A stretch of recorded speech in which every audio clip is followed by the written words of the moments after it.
And now for perfective modals that give the meaning of no necessity in the past. We needn't have bought all this food. This means we didn't need to, but we did do it. Perhaps we regret doing it.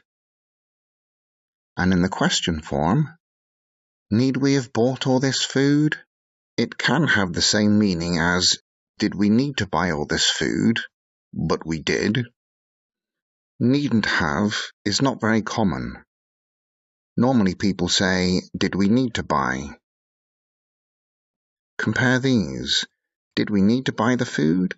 This means, was it necessary in the past? Didn't we need to buy food? This means, wasn't this necessary in the past? But maybe we forgot. That, of course, is a past modal, not a perfective. Now let's take a look at perfective modals of deduction. This means we are looking at evidence and guessing about the past. Here's an example. They must have gone already. This means I'm sure this happened in the past, but I didn't see it.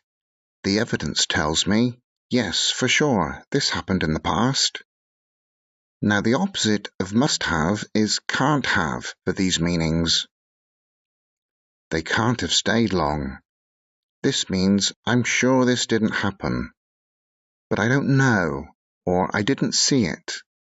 The evidence tells me this didn't happen. Also, we can say they couldn't have stayed long. It has the same meaning as can't have stayed.